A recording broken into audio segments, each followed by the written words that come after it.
Kenyans talked to the committee. Kenyans raised their voices about contentious issues in the finance bill. And those issues were captured by the committee, a committee that includes members from the minority and also includes members from the majority. And Kenyans had, the committee had, and they made changes to the finance bill. Honorable Speaker, the House itself has, in third reading, the power to make amendments to the proposals that came from the Treasury.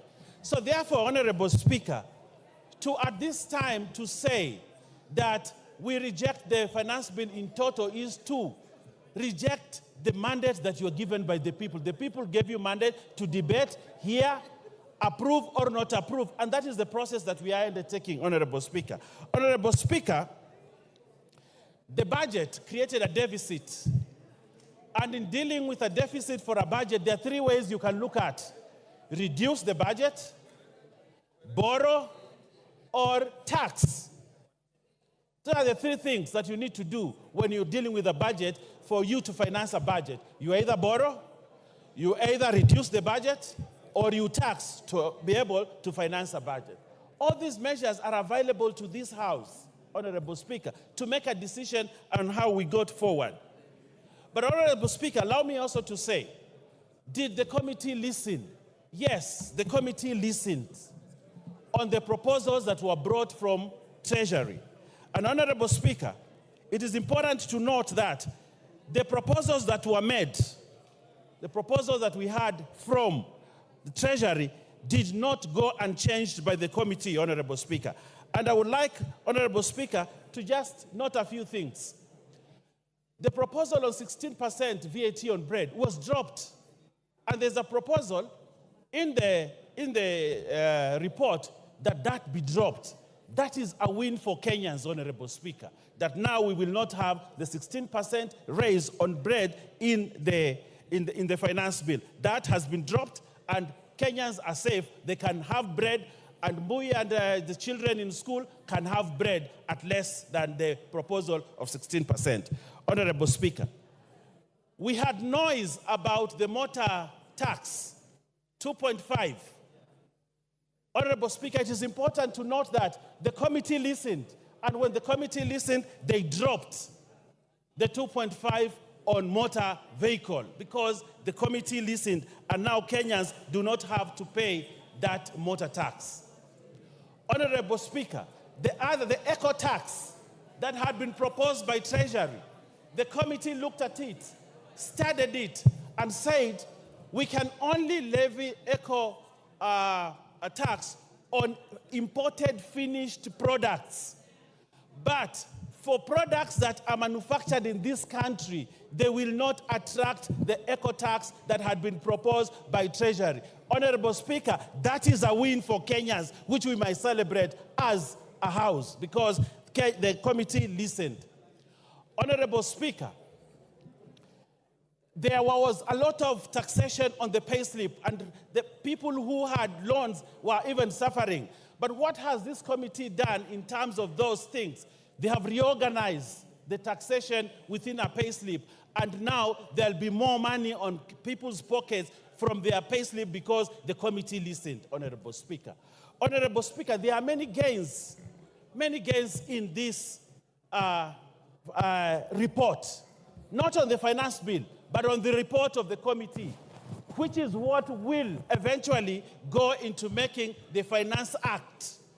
So, Honorable Speaker, as we move forward, Honorable Speaker, and I'm sure many other people will look at the many issues that Kenyans have gained, but I also want to look at the budget, Honorable Speaker.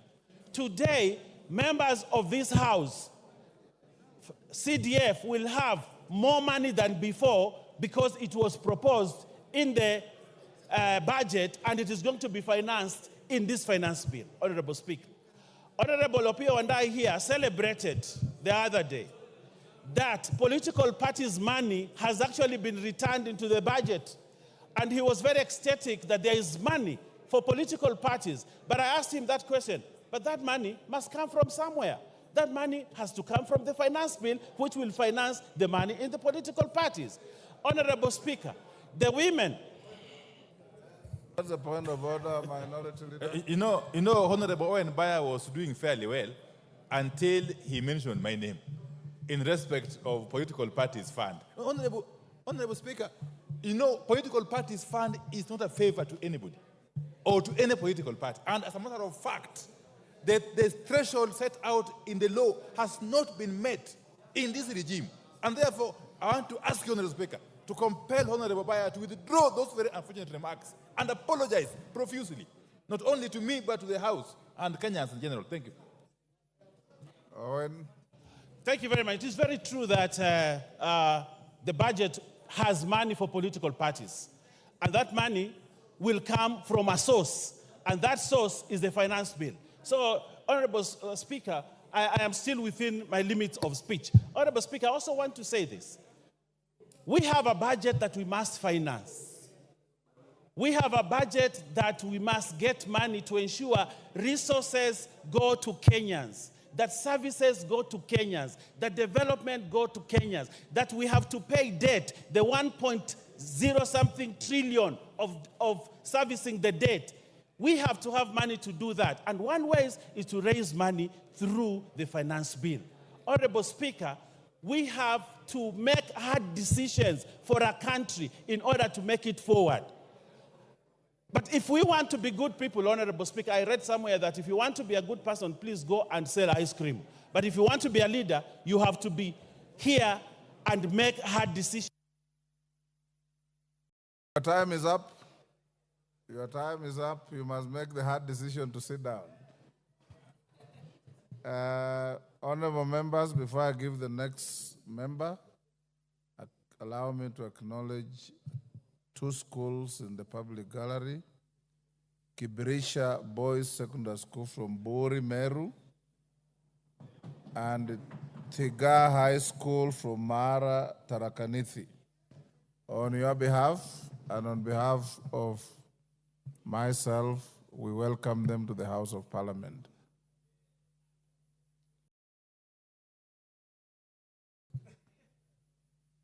Mama Zamzam.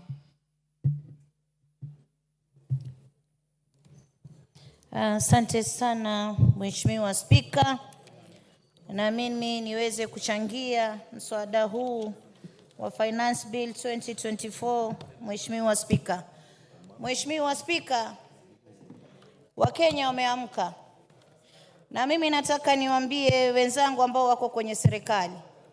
And honorable members, as Zamzam speaks, seeing the screen, I may be persuaded to go to 5 minutes, but let's see how we go. Asante sana Mheshimiwa Spika. Mimi nataka niwaambie wenzangu kuwa Wakenya wameamka. Mheshimiwa Spika, ile budget ama hii finance bill ilivyowekwa Mheshimiwa Spika, kuja kuweka mkate, edible oils na vitu ambavyo vinamgusa kama vile magari, Mheshimiwa Spika, ile ilikuwa ni strategy ya kuweza kuwaondoa Kenya katika ile shetani kubwa ambayo imebaki ndani ya hii bill. Mheshimiwa Spika, Mheshimiwa Spika, Wakenya wamemakinika. Ukiwaona wanaingia barabarani wenyewe bila baba, jua kuna shida.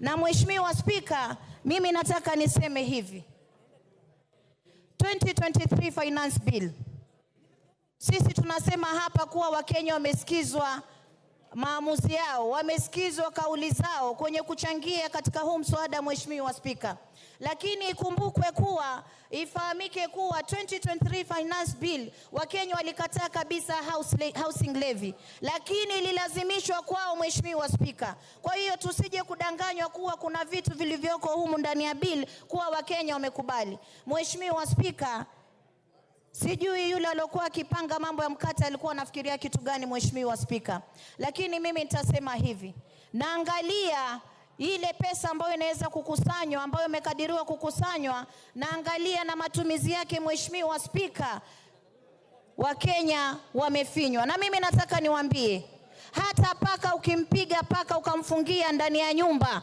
paka atakung'ata. Imefika wakati sasa Wakenya wanaanza kutufuata sisi na messages zinatumiwa mpaka rais. Mheshimiwa Spika, hii Kenya watu wameamka Mheshimiwa Spika, na mimi nataka niwaambieni Tutacheka leo, wengine wanasikia raha, wengine mmetumwa mpige yes, lakini kumbukeni hii bill ambayo mnaifanya saizi si yenu tu, itashika vizazi vijazo. Itafika wakati wewe hauko bungeni, itafika wakati wewe mtoto wako, mama yako, ndugu yako hana njia, hana uwezo, itamfinya. Kwa hiyo tukitunga sheria sisi tunaangalia sheria, tunatunga sheria ya kuweza kusaidia ama ni sheria kuweza kumvunja Mkenya. Mheshimiwa Spika, naangalia bajeti ambayo imewekwa katika ofisi ya Rais. Mheshimiwa Spika, ukiangalia State House imewekwa karibu bilioni 8, 7.9 billion. Ukiangalia Office of the President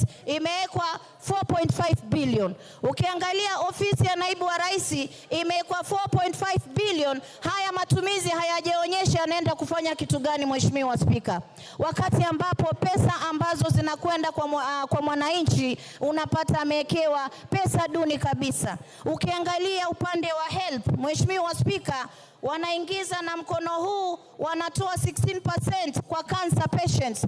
Sisi tunataka kupigana na saratani. Kina mama wanaugua saratani, watu wa maskini ambao hawajiwezi, huu ugonjwa umewafikia. Ikiwa sisi tunaongeza mpaka kwa magonjwa, tunaongeza tuna tax ugonjwa wa Kenya, wabunge wenzangu, tunaelekeza wapi taifa hili? Pale ndani ya State House mkate peke yake na maziwa na nini, ile bilioni 13 mimi naiangalia nasema jamani, tuoneni haya. Mgala muweni, haki yake mpeni. Huyu ambaye tunamnyang'anya hizi pesa kwenda kufund vitu vya starehe ni mtu ambaye analia kwa Mungu kila siku asubuhi akiamka, Mwenyezi Mungu, natoka ndani ya nyumba yangu, nishukishie riziki kwa mikono yangu niweze kulea watoto wangu.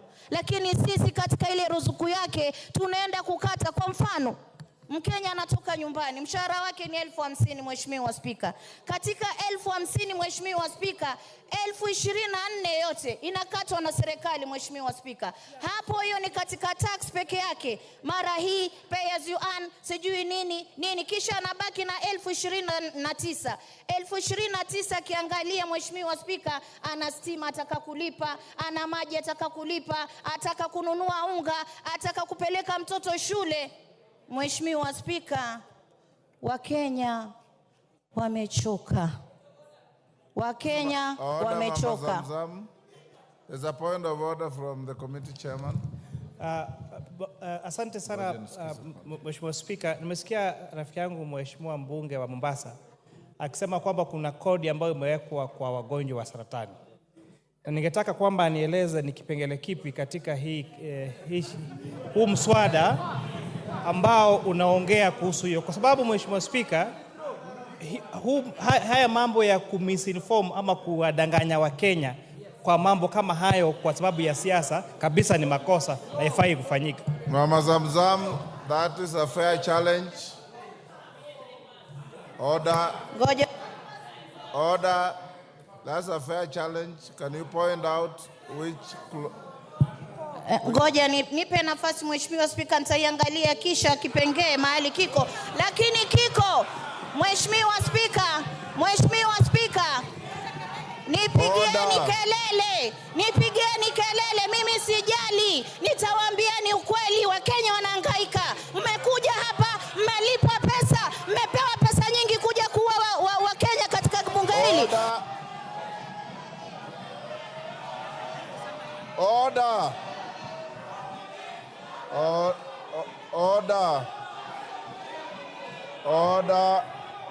Order, honorable members, order. Order, Mama Zamzam. Order, Honorable Zamzam.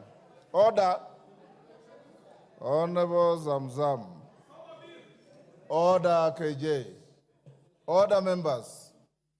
We were doing so well in terms of decorum and production from members until we reached here. Mama Zamzam, order, standing order 91. Every member is responsible for the accuracy of any facts which you allege. And the Speaker doesn't get involved in your allegations until you are challenged. When a colleague challenges you, the easy thing is not to raise your voice. The easy thing is to say, this is found in clause this and that of the bill. And it ends there. That is how you discharge your responsibility. If it is not in the bill, then the challenge becomes legitimate, and the decent thing to do is to withdraw and move on with your other contributions. Order. The Speaker needs no assistance. Honorable Kamket. Honorable Zamzam, if it is in the bill, point out to the chair of the committee. If it isn't, just withdraw and move on with your other contributions.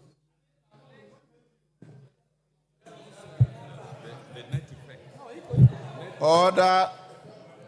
We are going to have orderly debate. Mama Zamzam. Asante sana Mheshimiwa Spika. Nafikiri nimechanganyikiwa na ile import duty na hii ya hospitali.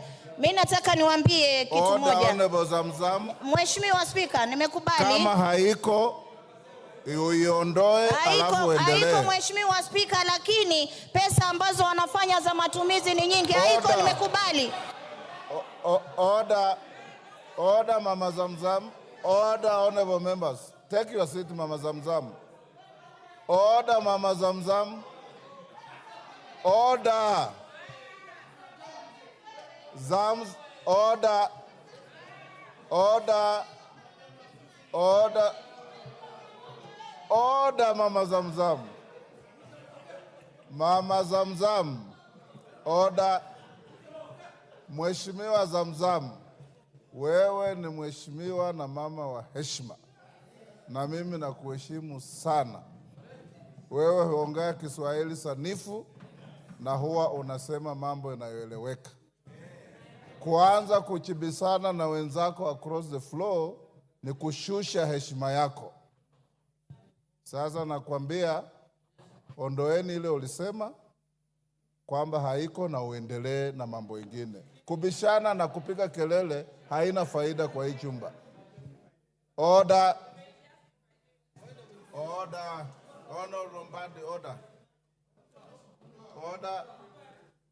Honorable Mama Zamzam, withdraw and proceed. Honorable Mbadi wants to mislead you. Just withdraw and proceed. Order, Honorable Mbadi. Give Mama Zamzam the mic. Huh? I withdraw, Mheshimiwa Speaker. Well done. Now proceed. Sasa na proceed. Lakini Mheshimiwa Speaker, watu wakija hii bunge kila mtu ametoka kwao amepigiwa kura zake Mheshimiwa Speaker. Just proceed without complaint. Mimi hata nitalalamika kwa sababu amenitukana ule mzee na nywele nyeupe. Mheshimiwa Speaker, mimi naangalia katika hata cooking stove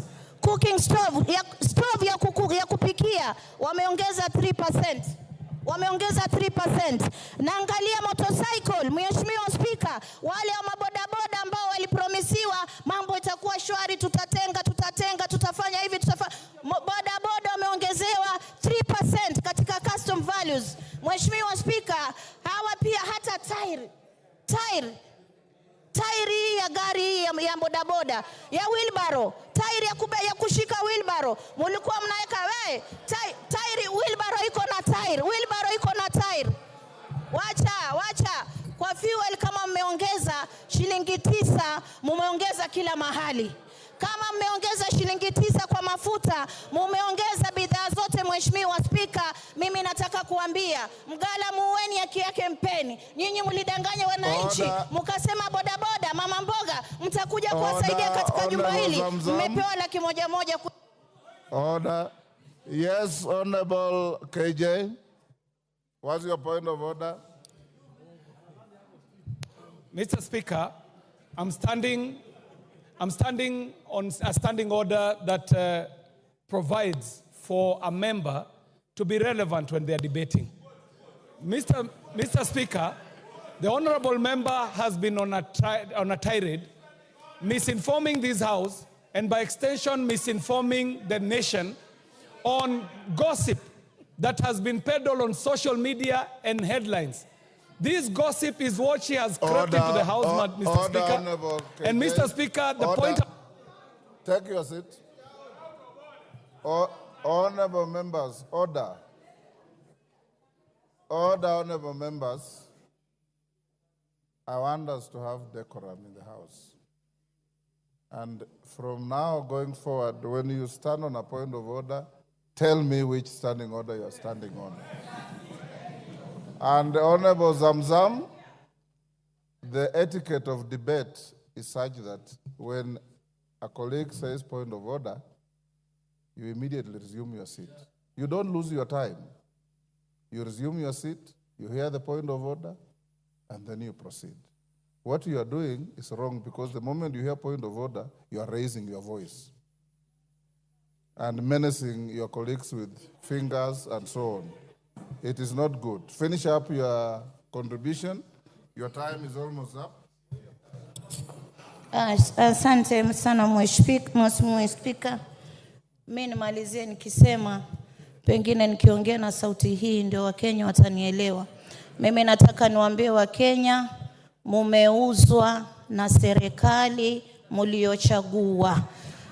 Mkate, edible oil na gari ilikuwa ni mchezo wa drama. Sasa shetani yuko ndani ya bill, pesa wamejilimbikizia ya starehe ya kufanya mastarehe zao. Wakenya mmesaulika, sisi upande wetu tunasema mtusaidie kujisaidia. Asante sana Mheshimiwa Spika. Mr. Speaker, I stood up on a point of order that I was wanting for you to superintend over, standing order number 91, that a member should be responsible for the statements they make on the floor. Mr. Speaker, all the matters that she has prosecuted do not exist in the finance bill that we are debating. She's talking about tires. She's talking about wheelbarrows. She's talking about issues that have been canvassed here by the finance chair, where he explained very well that if a motorcycle is to be assembled in Kenya, it is not subject to some of these taxes. Order. But she's misleading the nation by making it look like this exists in the finance bill, Mr. Speaker. Mr. Speaker, kindly find her out of order according to the provisions of our standing... Order. Thank you. Unfortunately, KJ, she has already left the floor, so I cannot make a ruling against her. Secondly, honorable members, you have a bill before you. You also have a report. Order, members on their feet, take your seats.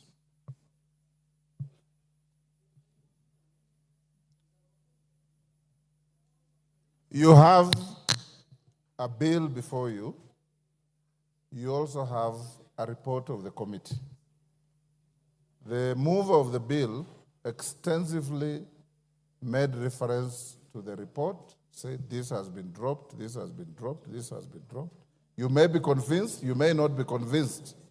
When you are debating, make your reference to the bill.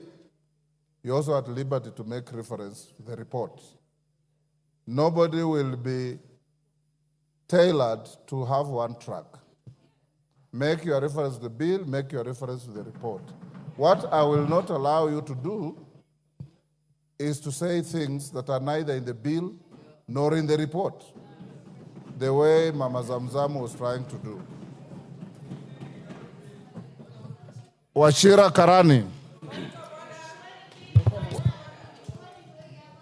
Thank you. Yes, Honorable Millie Odhiambo, what's your point of order?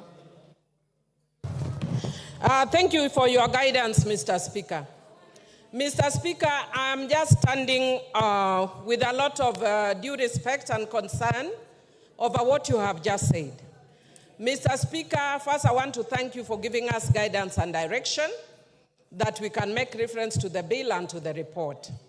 Mr. Speaker, one of the rules of debating in this House is you can go outside those two so long as you make a link with what is in the report and what is in the bill. But when we are being told that I must speak in that narrow sense, Mr. Speaker, we are being gagged. Order, Honorable Millie. We are feeling gagged. Take your seat. Honorable Millie, nobody is being gagged. The rules of debate are very clear. You can make conjecture. You can make reference to matters known to you. But when you are challenged by a colleague, you have a duty to respond and respond relevantly. The Speaker is not here to gag anybody, and nobody will be gagged, including you, Millie. All right? Wachira Karani. Yes, Junet Mohammed. Mr. Speaker, you have guided very well, Mr. Speaker, and I want to thank you. But, Mr. Speaker, having said that, can we have... Order, Ruth Odinga. It is out of order to stand between a member on his feet and the chair. Yes. Yeah, Mr. Speaker, you have guided us very well. But, Mr. Speaker, members must know that we are debating a bill as it is. The report is giving us proposals on what the committee thinks we need to do. But the bill as it is now is not amended.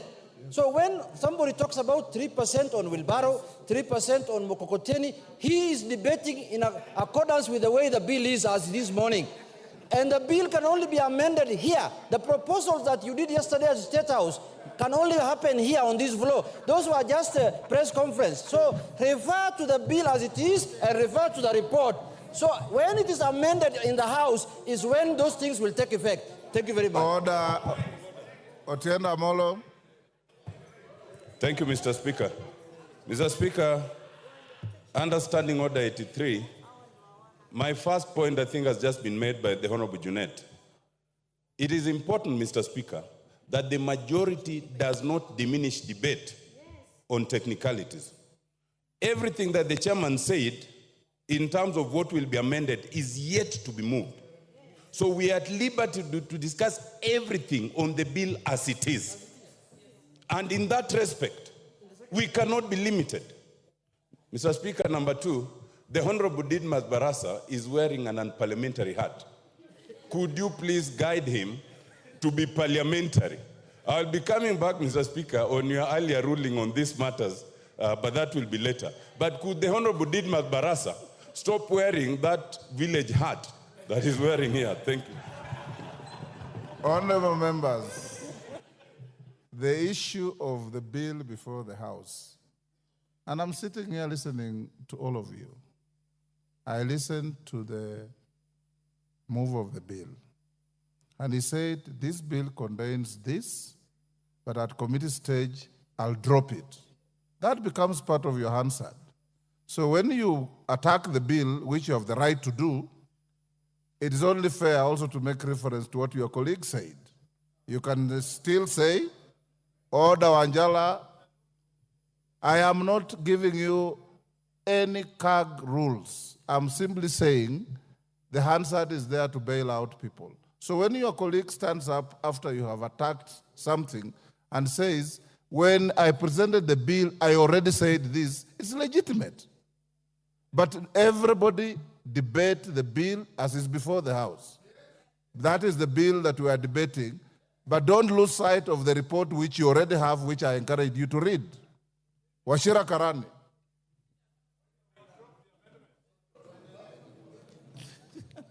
Thank you, Mr. Wachira Speaker. Karani, you have the floor. Yes, thank you very much, Mr. Speaker. I thank you for giving me this opportunity so that I also do my contribution. Mr. Speaker, before this committee gave out the report, Kenyans listened to talk shows, to radios, to newspapers, analysis. That is what they judged the report with. In my constituency, I've visited several places, Mr. Speaker. I've gone to churches. I've gone to trading centers. I've listened to the messages. I've read the messages the people have sent to me. And I can say this without blinking. What has been presented by the committee as the report and what has been spread by the talk shows, They are totally two things that are totally different. Mr. Speaker, on my side, I chose to communicate with my voters. I told them to enumerate the clauses that are contentious, which they did. And they did on 5 contexts. First of all, they complained about the VAT 16% on the bread tax. They also complained about the tax on edible oils. They also complained about the tax on motor vehicle, the 2.5%. They complained about the eco levy, the 5 items. And I promised them that I'm going to approach the Committee on Finance so that those are addressed. I'm very happy this morning because the committee, led by the very able Honorable Kimani, has reviewed all of those. The tax on bread has been removed, the 16%. The 2.5% on motor vehicle levy has been removed. The money transfer have been removed. So me, as I stand, Mr. Speaker, I just want to thank the Committee on Finance for work well done, doing a thorough job, and listening to what we have communicated to them and acting of them. I support, Mr. Speaker. Minority Leader.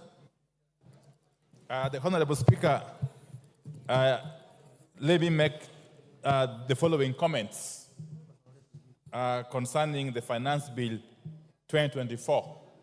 But I want to pick from where the Honorable Robert Mbui left. You know, Honorable Speaker, we have been around for some time.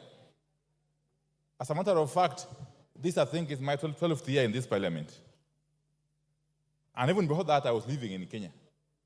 What is so unique with this government that for 2 years in a row, the matter of finance bill is causing hulabaloo, is causing commotion, is causing pandemonium until young children are coming out the streets. We have had finance bills since 1963.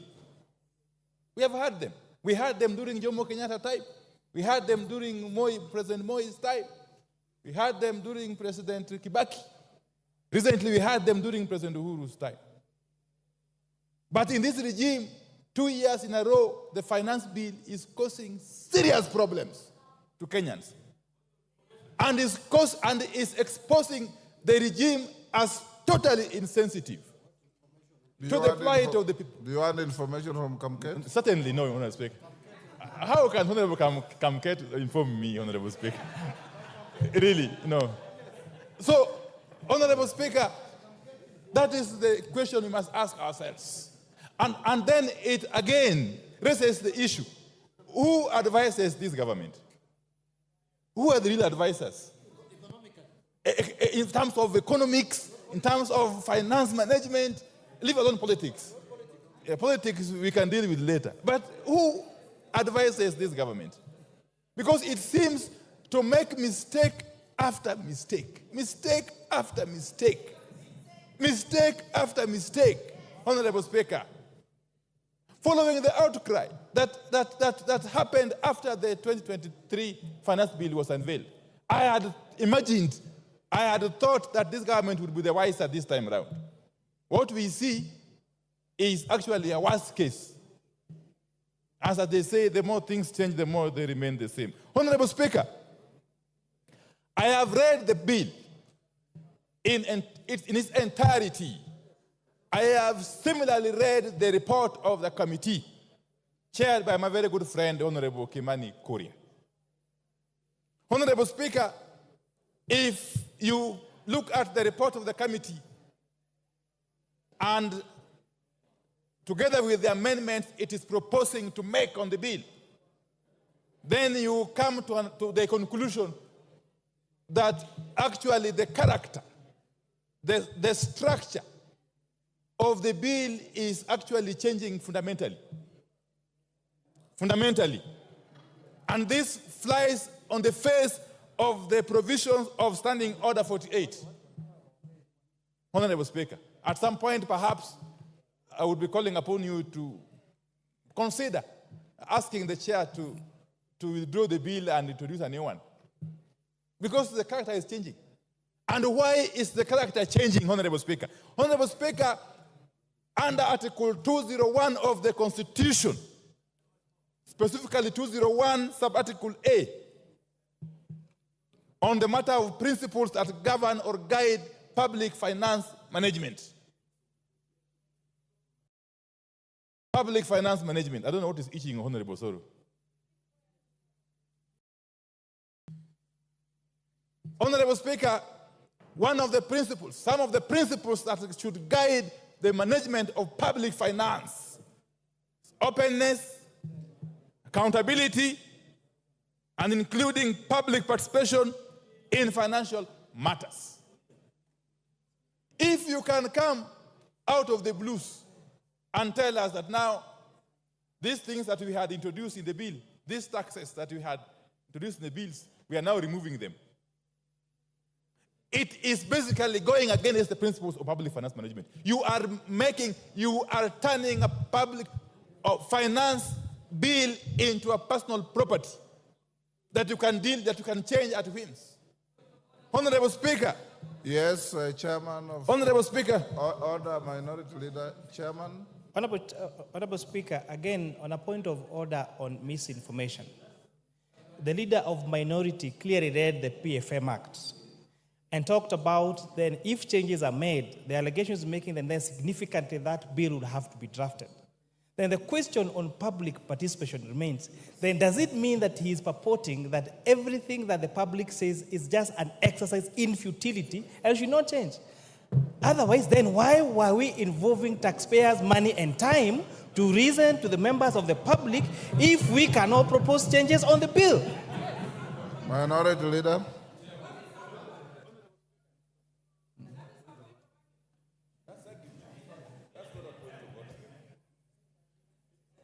Proceed. Give him the mic. You are giving the next. Give him his mic. Anyway, just come. Honorable Speaker, obviously, with all the tremendous possible respect, that was not a point of order. The Honorable Chair can actually advance that argument when he gets time to reply. Honorable Speaker, let me proceed this way. That Kenyans are already overtaxed. In fact, if you look at Kenya vis-a-vis the rest of the world, you would be forgiven to conclude that Kenyans are some of the most taxed human beings on earth. And therefore, any responsible government would be looking at ways to lessen the tax burden on Kenyans, not to increase it, Honorable Speaker, as this bill is attempting to do. Honorable Speaker, in spite of the recommendations in the report, which look very flowery, Honorable Speaker, we have always been reminded that the devil is in the details. I am aware, even though this is not part of the finance bill, that there are plans to increase the levy on roads maintenance. I know, of course, the amendment will come separately.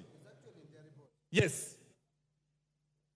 The moment you increase the road maintenance levy by even a shilling, leave alone the 9 shillings being proposed, the ripple effect is enormous in all sectors of the economy.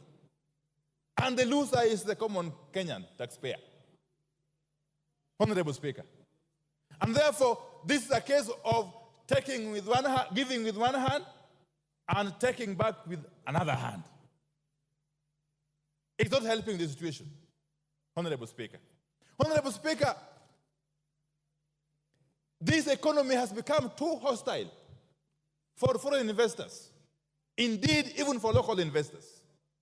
We have got documented cases of manufacturers who have shifted base from Kenya to our neighboring countries as a result of this unbearable tax burden. that keeps shifting, actually. You can never be sure because it is so unpredictable that no sensible investor can actually put their money in this country. To make matters worse, we are witnessing what could be compared to the state capture that happened during the President Jacob Zuma's regime in South Africa. Honorable Speaker, and I will explain shortly. Honorable Speaker.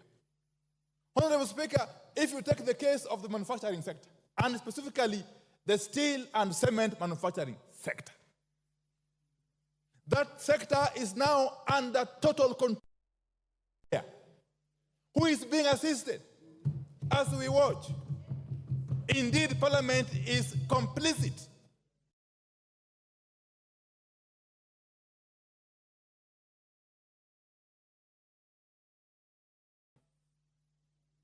We have a case where this one particular manufacturer is the only person who has the capacity to manufacture billets which are used in the steel manufacture. And actually clinker, which is also used in the manufacture of cement. To make it worse, this same manufacturer, who has got the support of these people, Honorable Speaker, he is compelling his competitors to buy from him raw materials. To make it worse, he is compelling them to buy at a minimum. That for you to buy from me billet or clinker, you must buy quantities worth minimum of 100,000 US dollars. And you must pay me in US dollars. And he delivers when he wants. Do you expect him to compete favorably with the rest? I will name him. It is the owner of Devki Steel Company and the owner of Simba Cement. I think his name is Guru. That one. We must shame these people. We must name and shame these people. If you are to rescue our country from the clutches of state capture, Honorable Speaker, we must do so. We must do so. Now, I am happy. I am happy at the debate and the information that is coming out from my point of order is 91. 91. That my friend, the leader, I would like him to substantiate and give us. He said he must buy from me. He must do this and this. Where did he say? Where is that factual information? You can do better by giving us, a record of what he said, other than hearsay, Honorable Speaker. You can do better than just say things. Order, Honorable. Both of you are veering off the track. Let's avoid the temptation to dismatch people who cannot defend themselves on the floor. Go on, Minority Leader. Yes, please. Don't. Sorry. So I will leave that at that. But Honorable Baya, stop holding brief for these characters. It doesn't help. Let me tell you, from my experience in this parliament, they'll never really assist you in the constituency. Honorable Speaker, where we have now reached is a situation of helplessness. No wonder young boys and girls are coming out in their numbers on the streets and facing police truncheons and water cannon and tear gas, something which is unprecedented, Honorable Speaker. It reminds me of the play by the celebrated Professor Francis Mbuga, that is Betrayal in the City. Honorable Speaker, you are a literature person. If you read that play, I read it long you read ago. it, yes. There's a character by the name Jasper Wendu. Okay? He was in a situation, he was actually lamenting that we have waited for independence. We were hopeful for good things. Independence came. And now we have got nothing else to look up to or forward to, Honorable Speaker.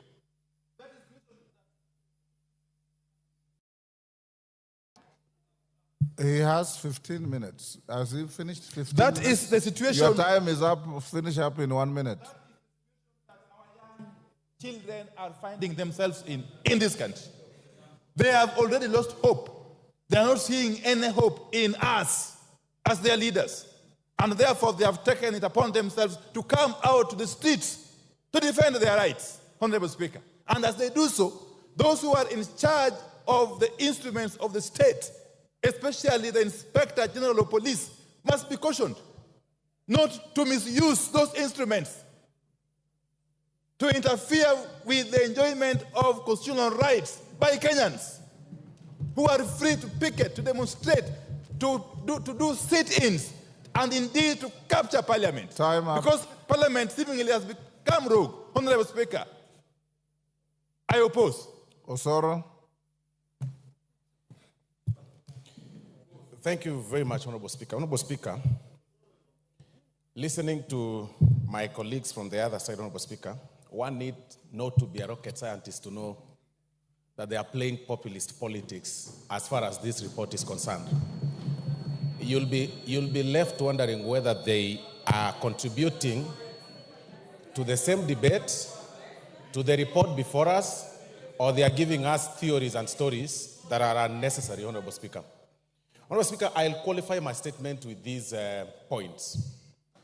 Last week, when the budget estimates were presented before this House, Honorable Speaker, and even when the chair for budget was highlighting some vote on the budget, Honorable Speaker, I saw honorable members across the political divide very happy. He did say that 500 million shillings has been added to NGAF. The honorable chair went ahead and said that CDF has gotten an extra 10 billion shillings, that each constituency here will be getting an extra 30 million shillings. And everybody here was very happy. In fact, the honorable members who represent counties, commonly known as the honorable women reps, even did a post appreciating His Excellency the President, saying that, you know, Your Excellency, we are very happy you've added us 500 million. We pray that next year you even add the same amount or even higher to that amount, to the 500 million. Honorable Speaker, I do not understand. You cannot eat your cake and still have it. You cannot say on the other point, on the other hand, that you are supporting what the executive is doing in terms of funding you, what touches you, but you cannot show them where they'll get this money from, Honorable Speaker. Ambeyu, what is your point of order and under what standing order? Mr. Speaker, I may not quote the point of order, but mentioning then you are out women of order. reps in this budget, Mr. Speaker. Order. Honorable Osoro is... Order, Honorable Mbeyu. I have made it very clear for orderly debate. I'll give you every point you want. Tell me which standing order. The order, you've lost your chance. Go on, Osoro. Thank you very much, Honorable Speaker. So, Honorable Speaker, what I was saying is, with the additional budget, with the additional needs, because everybody was very happy that 30 million per constituency is going to be added in their constituency, 50 million to every constituency, Honorable Speaker, then it means that, and considering the tax base and our taxes going back into the years, then it means, Honorable Minority Leader, that there was need for us to expand our tax base so that we get that money that you need for development. The other day, Honorable Speaker, a member here raised the issue with the intern teachers who were suspended the other day, and some who are on contractual basis and need to be employed on permanent basis. Honorable Speaker, that needs money. Our collection is not sufficient to meet the 4 trillion budget that was read in this House, Honorable Speaker. Then raises some questions, Honorable Speaker, in this House. What do we do? Do we raise, do we continue borrowing? Do we raise our borrowing ceiling, Honorable Speaker, and start looking for money from the external sources? No. We need to expand our tax base, but not at the expense of Kenyans. We expand our it's actually a double benefit. We expand our tax base while focusing on manufacturing and local production of our things, Honorable Speaker. And I will single out two things, two very important factors, Honorable Speaker. What this report by the Finance Committee proposes is to increase the excise duty of China or other countries. That excise duty is going to be increased on only fully assembled motorcycles. What does that mean? Or finished product. What does that mean? The locally assembled motorcycles here will have a competitive price against those ones. Factories will have increased in our industries here, in industrial area. People will want to assemble the factories for motorcycles at industrial area. Then that means we will grow our employment that we promised our people. It will have created jobs in this country. That is a positive, Honorable Speaker. Number two, Honorable Speaker, this report by the Finance Committee proposes to increase excise duty on imported table eggs, Honorable Speaker. I mean, it doesn't make sense, and I don't see Honorable Clive here, who is a good poultry farmer. He's got over 10,000 chicks that he rears in his farm and sells eggs across Gusii region, Honorable Speaker. And he can tell you, his competitors get eggs from Uganda. His competitors get eggs, import eggs from Tanzania. What does this report propose, Honorable Speaker? This report proposes to increase excise duty on the eggs imported from those neighboring countries so that we can be able to grow our local market, our local farmers, Honorable Speaker, in Muranga and including Honorable Gisairo, who is a poultry farmer, Honorable Speaker.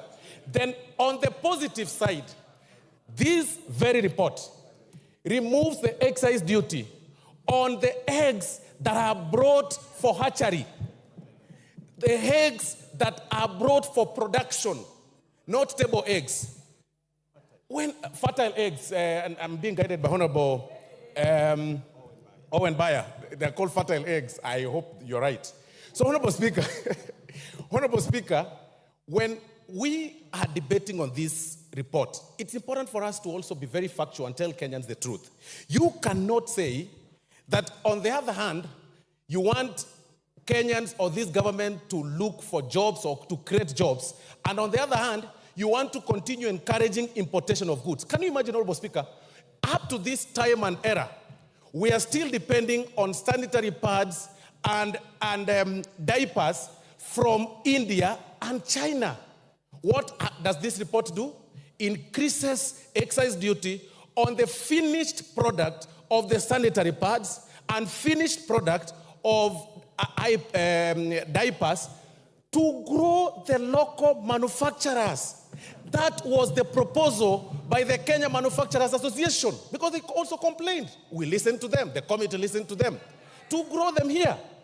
Have you ever asked yourself here? Mzamo, what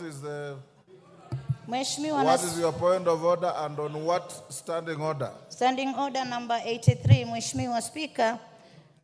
Mwenzangu amekuwa akizungumza akikadiria ule ugavi ambao umetolewa katika finance bill, Mheshimiwa Spika. Ametaja ugavi ambao unakuja kwa viti vya kina mama na ule ambao umekwenda kwa wabunge. Mheshimiwa Spika, ukipiga hesabu ugavi huu milioni 500 unaenda kwa wananchi, sio kwa viti vya kina mama. Unaenda kwa wananchi, wanaenda kupewa mambo ya empowerment ili waweze kukuza uchumi, Mheshimiwa Spika.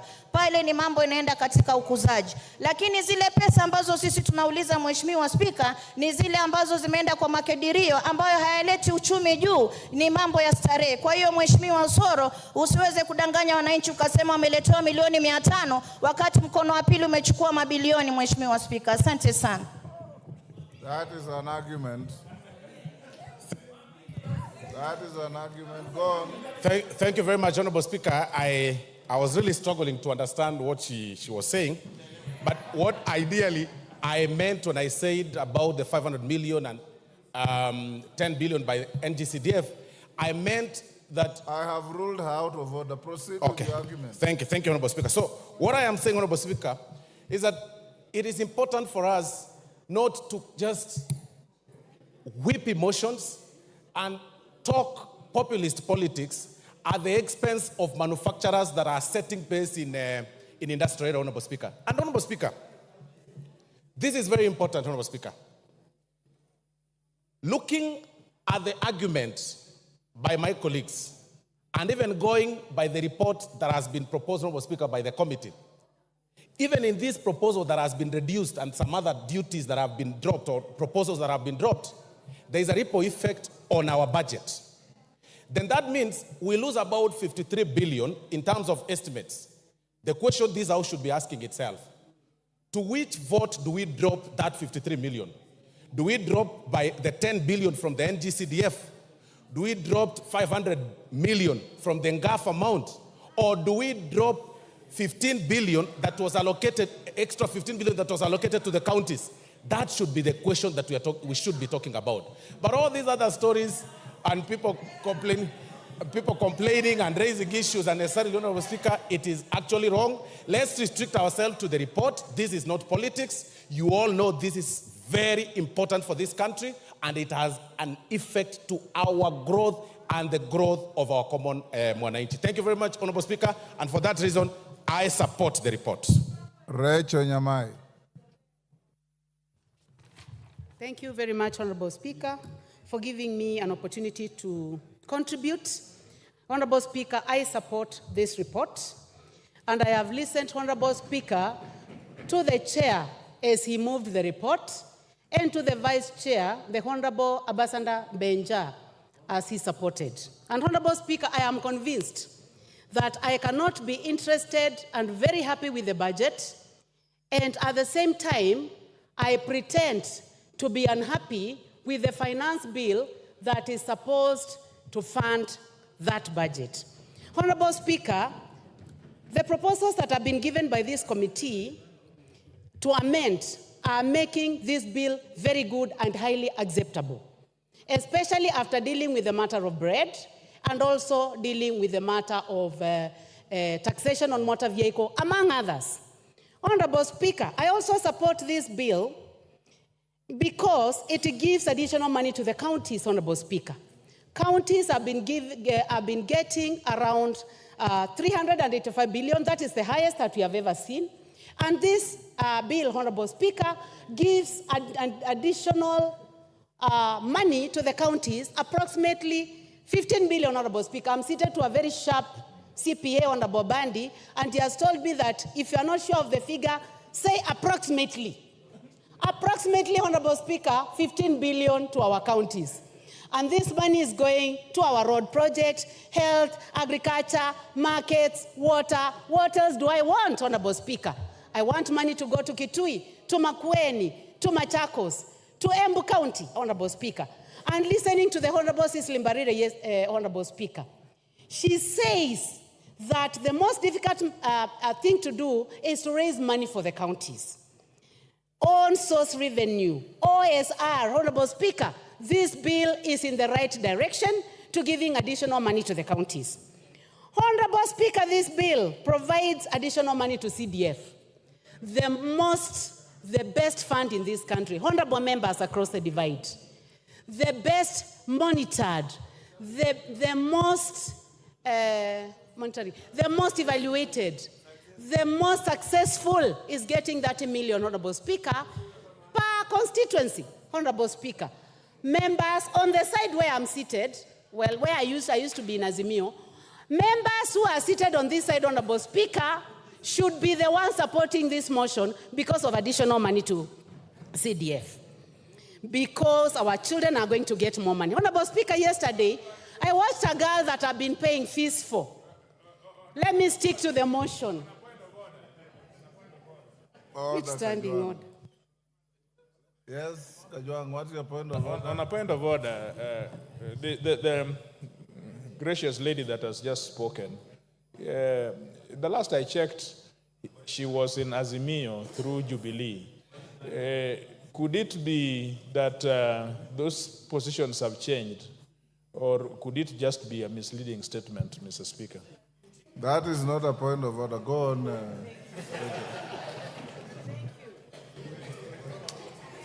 Thank you, Honorable Speaker, for your wisdom. I knew that you wanted to distract me. Honorable Speaker, I was just saying that I watched one of the girls that I pay fees for, and she was in the street, and she had written a message to me the previous day.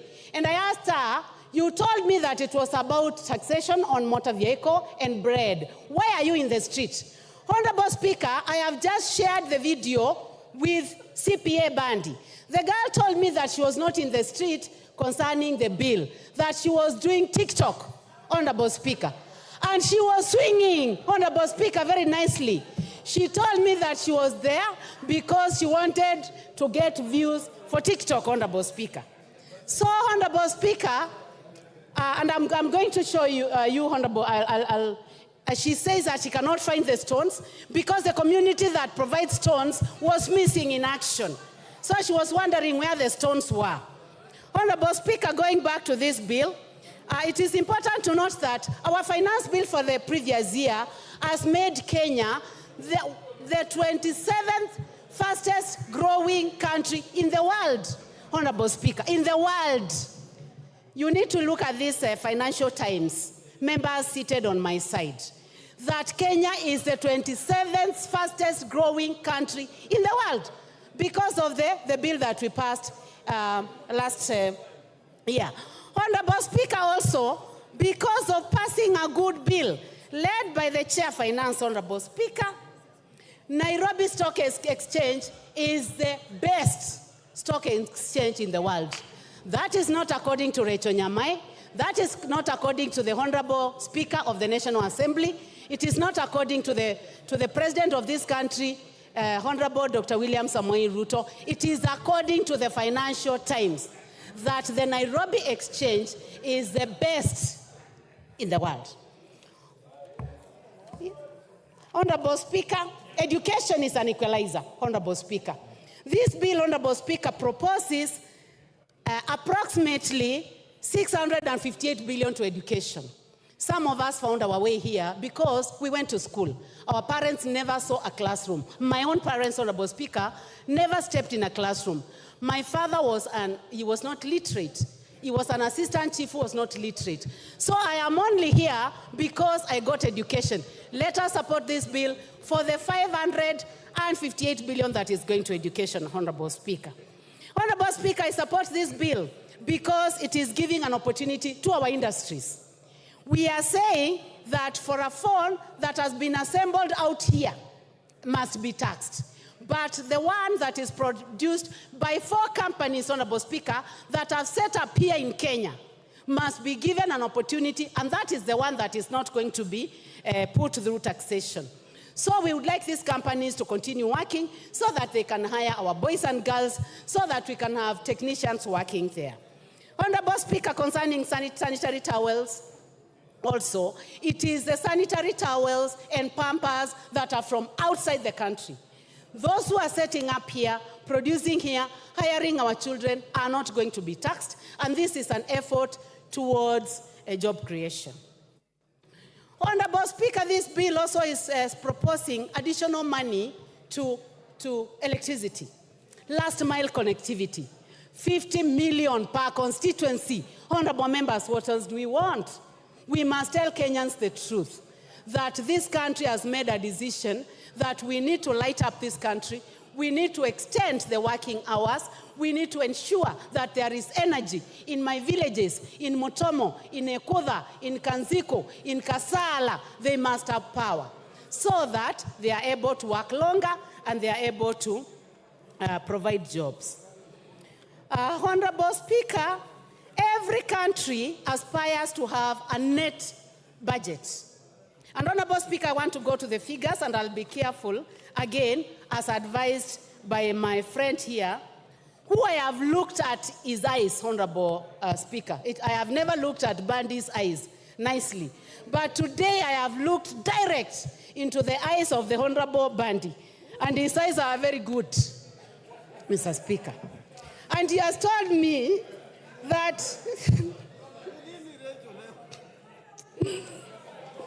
Let me finish, Honorable Speaker. 2021, 2022. 2022, the deficit was approximately 747 billion. 2020, 2022, 2023, Honorable Speaker, the deficit, budget deficit, according to CPA Bandi and the Chair for Finance, was 846 billion. 2023, 2024, it went higher, Honorable Speaker, 908 billion. And now, Honorable Speaker, courtesy of a good budget committee led by the Chair, Honorable Kimani Kuria, the deficit, proposed deficit, Honorable Speaker, will be 597 billion. Honorable Speaker, Honorable William Samoei Ruto is going to provide a balanced budget for this country. Watch this space. Watch this space, honorable members. He has promised to provide a balanced budget where we will not have to borrow, Honorable Speaker. Honorable Speaker, did the committee listen to Kenyans? Yes, it did. They went all over the country. That is why they have dropped matters to do with bread taxation. They have dropped matters to do with taxation on motor vehicle, among a myriad of other things. So I am calling upon everyone, Honorable Speaker, for the love of this country, for the fact that we are not only interested in... Your time is up. Cynthia Muge.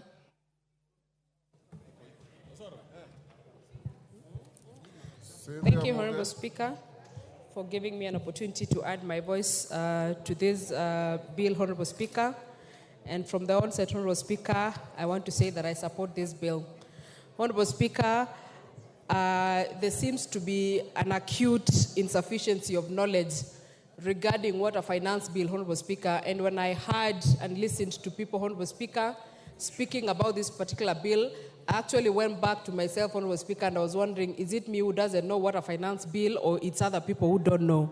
Honorable Speaker, when you hear the running call of reject the finance bill in its entirety, Honorable Speaker, it is a very irresponsible comment to make, Honorable Speaker, because of the importance of a finance bill. Honorable Speaker, allow me to, Honorable Speaker, link the finance bill and the appropriation bill. The finance bill, Honorable Speaker, is the one that enables or actually budgets or finances the appropriation bill. And without the finance bill, Honorable Speaker, we can as well declare that we don't have an appropriation bill, Honorable Speaker. The appropriation bill, Honorable Speaker, is where all of us are going to get the monies that we need for the different projects that, Honorable Speaker, we want to run in our constituencies, Honorable Speaker. Honorable Speaker, I support this bill on many grounds, Honorable Speaker. Honorable Speaker, I am a sugarcane farmer and I represent people, Honorable Speaker, who farm cane, Honorable Speaker. And looking at the finance bill, Honorable Speaker, and reading it together with a committee report, Honorable Speaker, that proposes a removal of the cane transportation, Honorable Speaker, it has zero-rated that particular provision, Honorable Speaker. Honorable Speaker, this gives me a reason to be able to support this bill. Honorable Speaker, I come from a county that does tea farming, Honorable Speaker, and production and processing of tea. Honorable Speaker, when I read the committee proposals, Honorable Speaker, on the removal of the tea packaging material, Honorable Speaker, I am happy and I support this particular bill, Honorable Speaker. Honorable Speaker, the eco-levy has been a levy that has been up for discussion for a very long time, Honorable Speaker. And Honorable Speaker, I would want to say that the committee, or reading the committee report, Honorable Speaker, I gained better understanding of what an eco-levy, Honorable Speaker. And Honorable Speaker, I support this particular levy because, Honorable Speaker, it is clear that it is a levy that is aimed at ensuring that we have environmental conservation. Honorable Speaker, this is a bill, Honorable Speaker, that is justified. That, Honorable Speaker, if you import whatever you import as a finished product, you must as well give us some money for us to be able to manage your waste, Honorable Speaker. And this, Honorable Speaker, is a levy on imported finished products, Honorable Speaker. Honorable Speaker, there is a levy that has been put, Honorable Speaker, on onions, potatoes, and table eggs, Honorable Speaker, that are imported. Honorable Speaker, this is the true spirit of Kenya, Honorable Speaker, that we support local production and support the prioritization of locally produced goods, Honorable Speaker. It is fair, Honorable Speaker, that the farmer of potatoes in Molo, that the farmer of onions in Trans Nzoia, Honorable Speaker, that do onion production, Honorable Speaker, is given a priority. If you feel like you need to import, you must then, Honorable Speaker, be able to pay higher, a better and a bigger price. Order, Cynthia. Yes, Otiende Amolo, Senior Counsel. What's your point of order? And what standing order? Mr. Speaker, I rise under standing order number 90. I have listened carefully as my colleagues on the other side are speaking. But I'm aware, Mr. Speaker, that under standing order number 90, especially 92, one must declare pecuniary interest. And I'm aware that my colleagues attended a meeting, and Honorable Soro is looking straight at me, where pecuniary interactions, this morning, were undertaken. Could any member speaking start by declaring their interest that I have pecuniary interest and then they support? Thank you, Mr. Speaker. Order, Honorable Otiende Amolo. You are grossly out of order for misreading standing order 90, misleading the House, and raising a frivolous point of order. Go on, Cynthia. Thank you, Honorable Speaker. Honorable Speaker, in my submission, I am clear in my declaration of interest that I represent people who do sugarcane farming and tea farming. Thank you, Honorable Speaker. Ignore him and proceed. Well guided, Honorable Speaker. So, Honorable Speaker, I support this bill in its entirety. And Honorable Speaker, I also want to give an assurance, Honorable Speaker, to the Honorable Robert Mbui. When he was speaking, Honorable Speaker, he was worried that what happens if we are hoodwinked in terms of the proposal that have been put by the committee, Honorable Speaker, and he has been a very good honorable member of this House. Together with myself, Honorable Speaker, we will ensure that whatever these proposals that the committee has put in regards to this bill are actually put into in the second reading, Honorable Speaker, are considered so that the people of Kenya, Honorable Speaker, can be able to benefit from this bill. Honorable Speaker, I want to compare the finance bill of 2023 and the finance bill of 2024, Honorable Speaker. Last year, Honorable Speaker, I was pensive about the finance bill of 2023. And I want to report here today, Honorable Speaker, that I am a happy person that I took part in the passing of the finance bill of 2023, as hard as it looked, Honorable Speaker. And I am happy, Honorable Speaker, because some of the provisions that were put in place by that finance bill last year, Honorable Speaker, are finally bearing fruits, Honorable Speaker. You remember, Honorable Speaker, that there was an issue about the clinkers, Honorable Speaker. This year, Honorable Speaker, this country has a clinkers factory in Turkana, Honorable Speaker, that is able to produce clinkers and has reduced its importation, Honorable Speaker, by close to 90%. Honorable Speaker, if that is not a win in the last year's finance bill, I don't know what is, Honorable Speaker. Honorable Speaker, on the issue of importation and hiking or putting the taxes on importation, Honorable Speaker, we are simply saying, Honorable Speaker, that let us be able to consider the Maxis and the Yana of this country, Honorable Speaker, that are produced locally in terms of tires, as opposed to, Honorable Speaker, the Michelin and the Bridgestone, Honorable Speaker. And Honorable Speaker, this is not barring anyone from using them. It is actually saying, let us just promote local, because these ones are going to be more affordable. But if you're a person of means, Honorable Speaker, and you feel like your class is Bridgestone, you can still go ahead and do the same, Honorable Speaker. So, Honorable Speaker, I support this particular bill. And Honorable Speaker, listening to Opio and the Honorable Able Minority Leader, Honorable Speaker, he says that this government has made mistakes after mistakes. And Honorable Speaker, I want to say this. If the results of the mistakes after mistakes that have been made by this government is the exchange rate going, the Kenya shilling doing better, Honorable Speaker, I am proudly associated with the mistakes that have been made by this country. Honorable Speaker, if the mistakes include the ease of doing business, Honorable Speaker, in this country that is growing better every day, I want to say that I'm proudly associated with the mistakes that have been made by this government, Honorable Speaker. And I continue to support it because, Honorable Speaker, we are going to have a better future, we are going to have a better economy, we are going to have better things that are going to come out of this finance bill, Honorable Speaker. So I support it in totality. Honorable Speaker, just to speak to the Gen Z, I hear they have been referred to Gen Z, Honorable Speaker. I want to appreciate that particular generation, Honorable Speaker. And when you look at young people fighting for their rights, fighting for their space in person, Honorable Speaker. And if you noted, Honorable Speaker, they did not spoil or go and vandalize any shops in this town, Honorable Speaker. They were picketing in peace, and they were actually showing us place cards, Honorable Speaker, showing what they wanted. Honorable Speaker, I want to say that I am proudly associated with those people, and I appreciate this committee for listening to those young members of this country and implementing some of the suggestions that they were giving. Honorable Chair of the committee, we appreciate what your committee has done, and we will be here during the second reading to support it and see that it goes through, Honorable Speaker, so that we can honor those young people and even going into the future. I support this bill, Honorable Speaker. Junet Mohammed.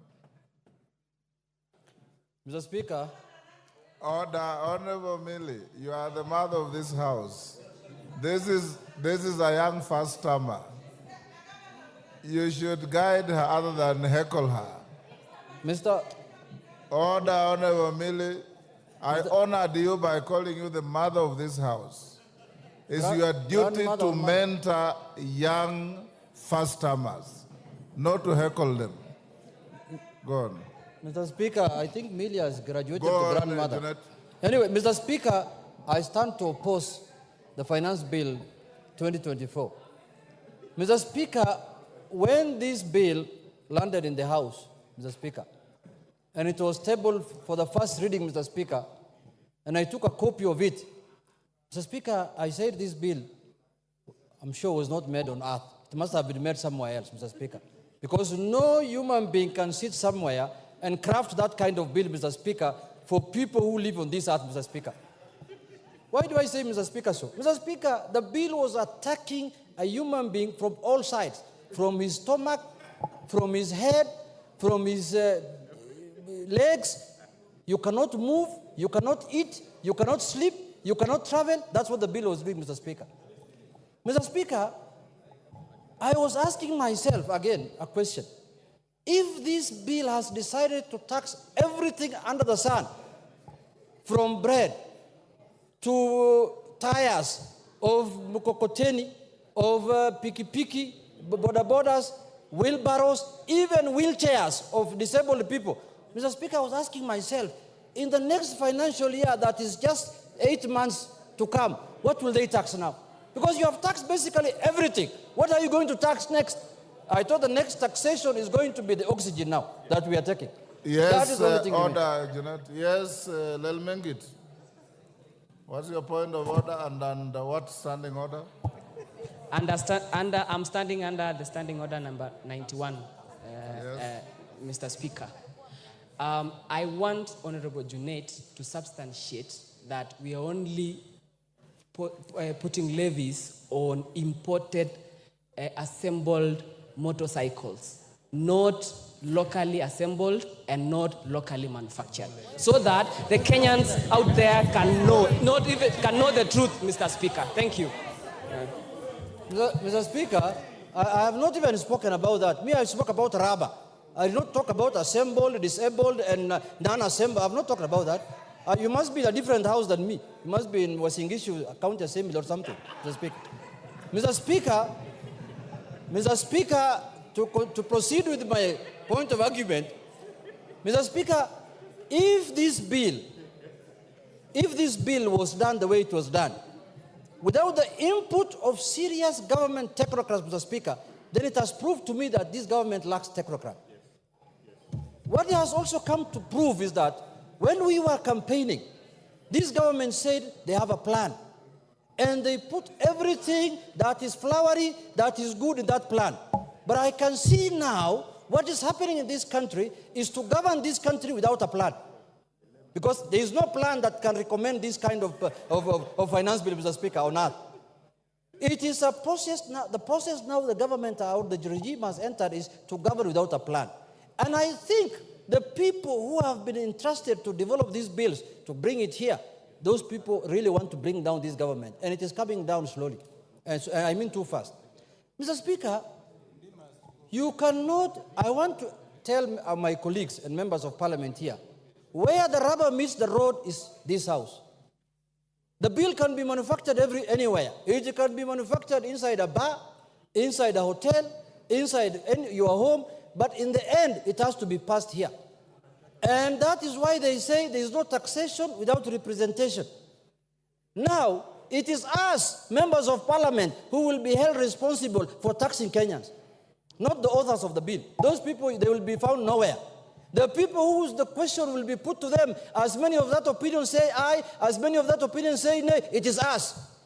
Today we have an opportunity to stand with the people of Kenya, to defend the people who elected us. Today, against harsh taxation, against imposing taxation that is going to make them, Mr. Speaker, you are taxing bread, the stomach of someone. You are taxing rubber, the mobility of someone. You are taxing money transfer and money services. People cannot afford anything to buy because the money will be expensive. What else has remained other than death now? Somebody just has to die now. Nothing else has remained. But Mr. Speaker, I want to say this. Taxation must be, we know the general principles of taxation, Mr. Speaker. The general principles of taxations are known. Myself, I've interacted with the finance bill now for the 11th or 12th time, Mr. Speaker. The tax must be equitable, must be simple, must be efficient. Now we are, before last financial year and the other year, we were discussing, for example, I-tax. Now today we are coming with E-teams. Tomorrow we shall come with K-tax. Mr. Speaker, how many times are we going to change the process of taxation in this country? We are discussing here economic growth. You want to tell me this kind of bill will enhance economic growth in this country? Is that what you're telling Kenyans? Mr. Speaker, let me say this. Yes, Honorable Junet, let's upon the order from Kamket. Under what standing order? Mr. Speaker, I rise under standing order number 176. And Mr. Speaker, just a moment.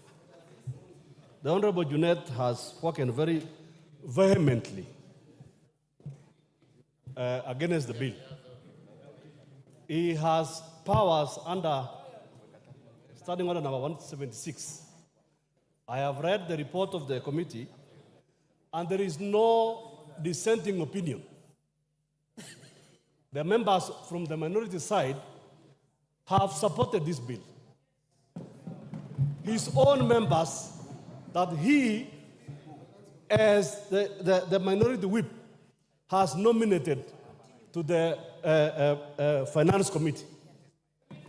If he is true to his word, can I challenge him, Mr. Speaker, to exercise his powers under standing order number 176 to de-whip those members? Junet. Mr. Speaker, you see, we are now on the plenary of the House. We are not in a finance committee. And the decision of the bill will be made on the floor of this House, not in the committee. But I know where Honorable Kamket is coming from. I know when you collect cattle, you share with everyone. But now this is different, Mr. Speaker. We are in a different scenario. Now we are in the floor of the House, Mr. Speaker. We are not dealing with cattle. But having said, Mr. Speaker, you know, when you are interrupted like this, you lose your thought process, Mr. Speaker. But let me come back to what I was saying. Mr. Speaker, this bill, I can see the committee in their own wisdom have proposed certain changes. That's a step in the right direction, but that's not enough. That is not enough. Because there are more other things that we need to deal with, and we need to bring amendment on them or shoot down the bill in its entirety, in totality. Mr. Speaker, let us be sensitive to the people of Kenya. Now I've lost my time. I can see I'm being told your time is up. Let us be sensitive to the people of Kenya. Because it is the ordinary person who's paying for what we are processing here. It's not us, Mr. Speaker.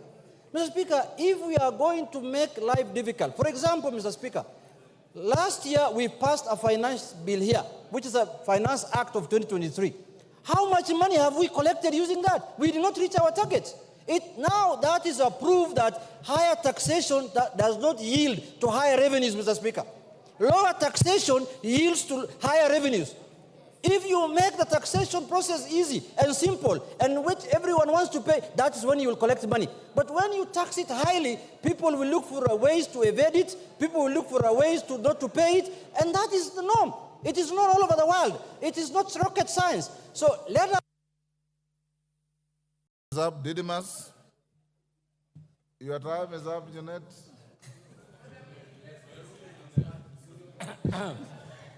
Didymus. Thank you, Mr. Speaker, for giving me this opportunity also to add my voice on this very important bill, the Finance Bill 2024.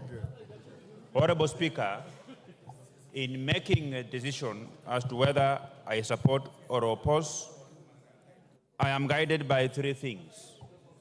First, that is very important, and the country must understand this, Honorable Speaker. There is no country across the world that has developed without the support of the local manufacturers. We have been lamenting for very many years, Honorable Speaker, that Kenya as a country is one-way traffic. We are only importing.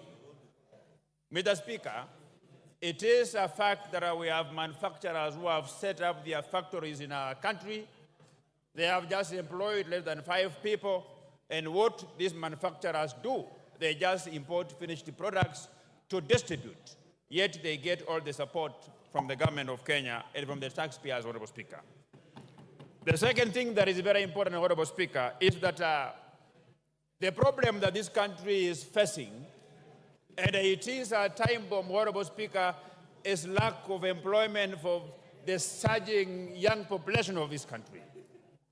The government alone cannot absorb millions of Kenyans who are job seekers. The private sector plays a pivotal role in ensuring that we have employment opportunities so that Kenyans can have the bargaining and the purchasing power to put food on the table, Honorable Speaker. So the private sector should be supported. I heard the leader of minority speak about that this country is only favoring a few individuals who are trading in cement, who are trading in steel. Honorable Speaker, I want to ask and to urge the leader of minority, Honorable Pio Wandayi, who is my very good friend, that he has an opportunity to set up a steel factory in this country. He has an opportunity to set up a cement manufacturing factory in this country. He has an opportunity, Honorable Speaker.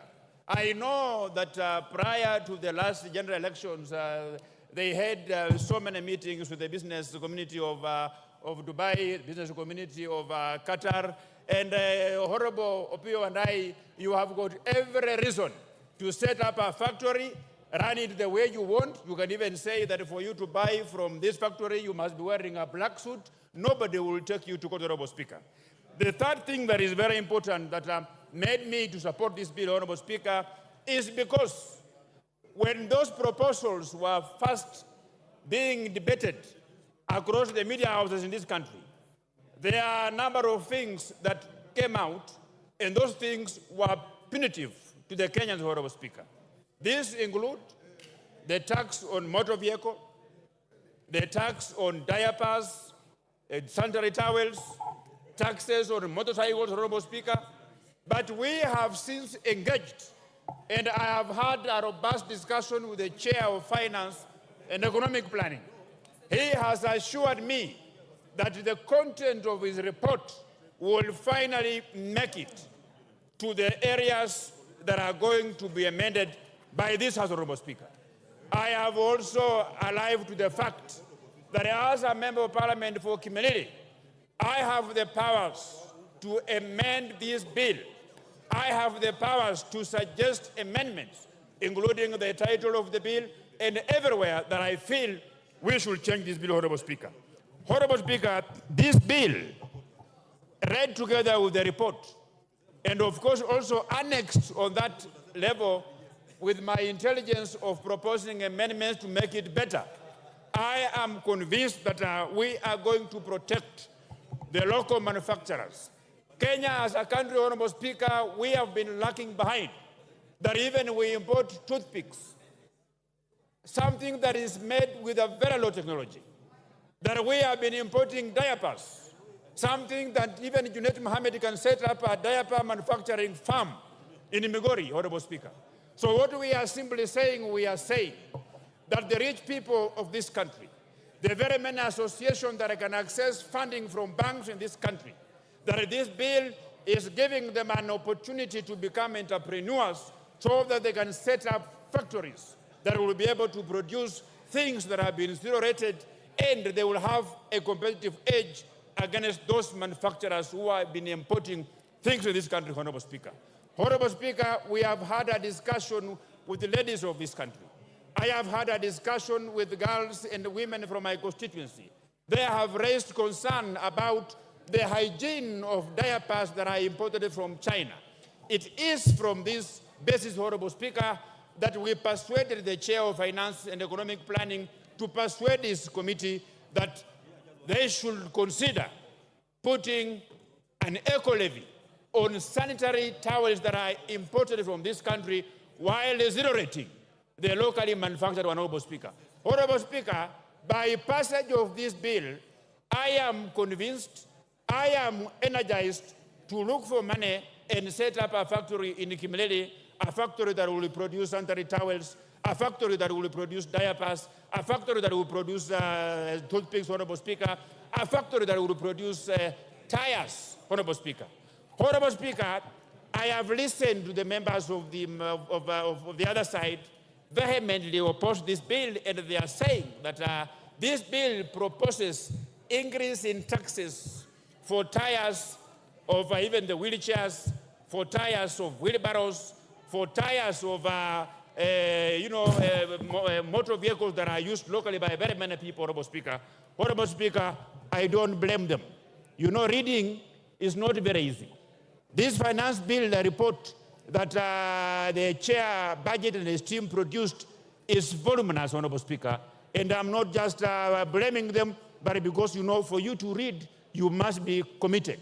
So I challenge them to go down and read the report. And even if the chair of Finance and Economic Planning has proposed those changes that include zero-rating tires, that includes zero-rating eggs, that includes, Honorable Speaker, zero-rating locally assembled motorcycles.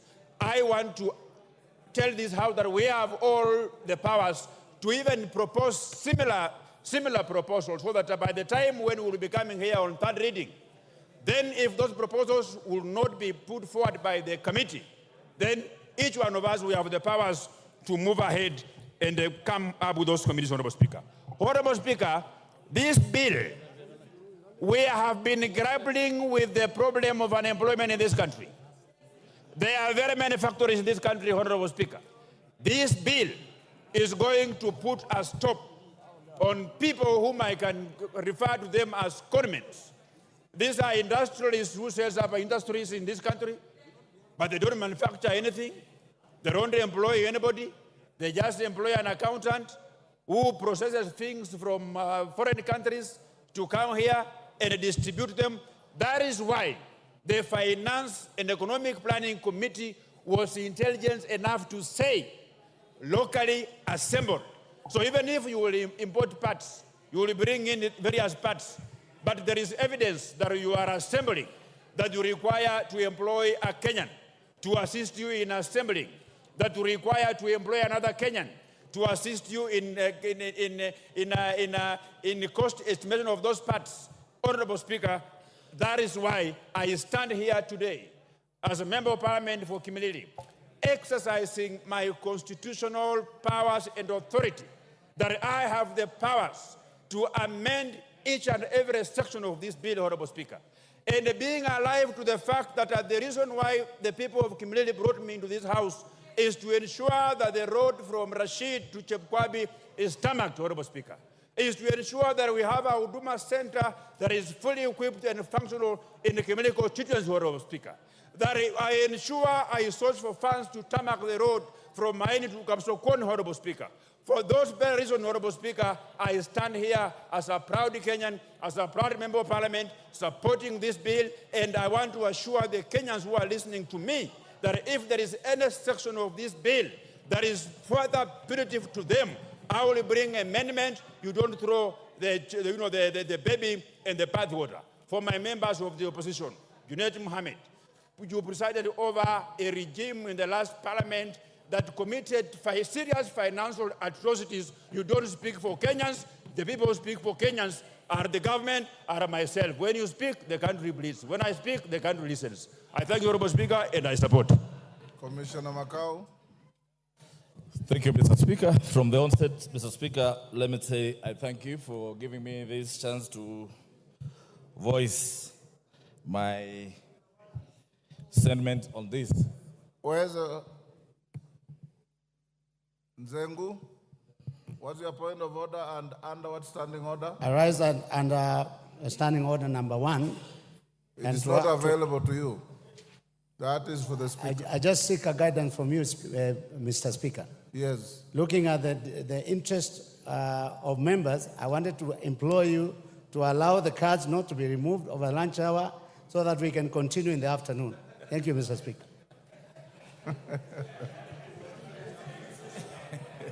Okay, Mark. So that you don't lose your slots. That is a fair request. And the house will be guarded by the sergeant, so if your cards are left in the slots, they'll be safe. Yes. Thank you, Mr. Speaker. I will restrain myself on the Finance Bill 2024. Mr. Speaker, I was very optimistic when I was going through this bill. Mr. Speaker, I had thought this government is going to redeem itself, given that the bill 2023, Kenyans underwent serious suffering, given that arose from the proceeds of the 2023 bill. Mr. Speaker, when I looked at this bill, I really wondered. Mr. Speaker, I'm listening to members saying that they come from sugar farming areas. Mr. Speaker, I come from an area where bread is the order of the day. Mr. Speaker, when you come to Mlolongo, when I looked at that bill, they did not define bread. They spoke of gluten and bread. Mr. Speaker, most of our hustlers, when you come to Mlolongo and Athi River, they trade on bread in terms of mandazi, in terms of samosas, and that kind of stuff. So, Mr. Speaker, when I saw this proposal of 16%, Mr. Speaker, being proposed, the bread to be subjected to VAT, it broke my heart. Mr. Speaker, as I stand in this house, when I looked at all these clauses, Mr. Speaker, I looked at clause 9, clause 25, clause 23, clause 35, clause 63, and clause 63. Mr. Speaker, these proposals, sometimes I wondered, really, they are devices of the executive on matters of this bill. Mr. Speaker, when this government, on its manifesto, they say they're going to take care of the hustlers, the mamambogas, the bodabodas, but when I look at this proposal, Mr. Speaker, none of them was addressing the well-being of those hustlers. Today, Mr. Speaker, I stand here, when I looked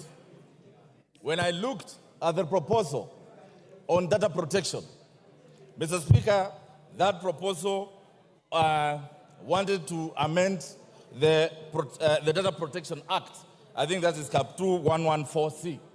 Mr. Speaker, I want to remind our colleagues on the other side that yesterday we had members whose accounts were frozen because the same act, the same data protection was misused, and members of the then Tanga accounts were frozen. Today, Mr. Speaker, when someone proposes that this data protection, our personal data should be given to KRA, Mr. Speaker, our government can come in place. And you never know. Your account, someone might say that you owe the government 100 million in taxes. Mr. Speaker, it's high time this House stood and said no to such proposals. Mr. Speaker, however, I have looked at the report. I know the Finance Committee have done something on it. And Mr. Speaker, we must be very careful. There is no way I'll sit here and understanding that a government must fund its budget, we must look at what is happening to the taxes that we are collecting and why are Kenyans not paying taxes. Mr. Speaker, I join speakers who say, let us loosen the tax bracket so that we tax Kenyans less, so that they will be encouraged to pay more taxes, and we are going to realize these monies that we want to finance the budget that we have.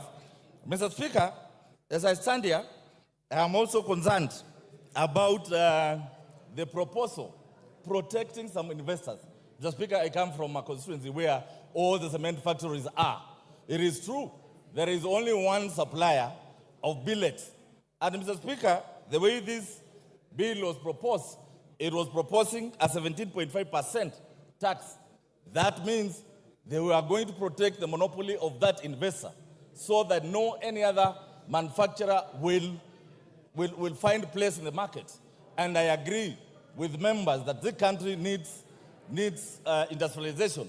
We cannot industrialize when we give one investor monopoly power to be the only person determining who is going to be in the steel industry. So, Mr. Chairman, Mr. Speaker, I think this one was really going to kill the industry around here. So it also applies on the clinker. Mr. Speaker, clinker is an essential element in production of cement. If we tax this cement as proposed in the bill, I think that's 10%. It means even the affordable housing that we are talking about is not going to be possible.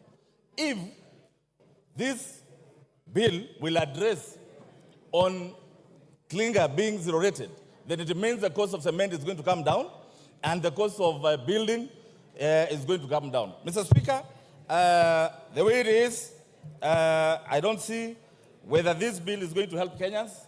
Mr. Speaker, I stand here and I oppose it in totality. Let us come back. Mr. Speaker, you accept our amendments, and as a House, we look at them so that we neaten this bill so that it's going to benefit all Kenyans. I thank you, Mr. Speaker. Order, honorable members, you may be upstanding.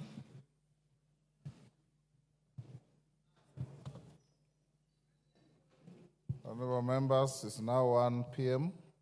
The House stands adjourned until this afternoon, Wednesday, 19th, 2024, at 2:30 p.m.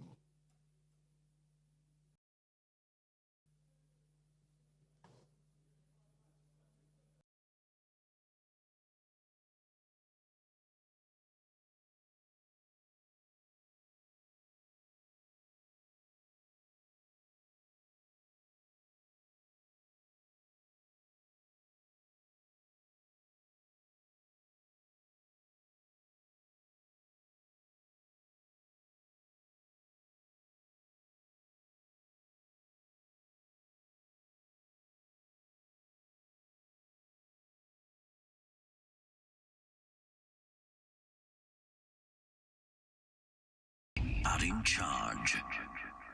More Radio, 88.2 FM. We are in charge. More Radio, 88.2 FM. We are in charge.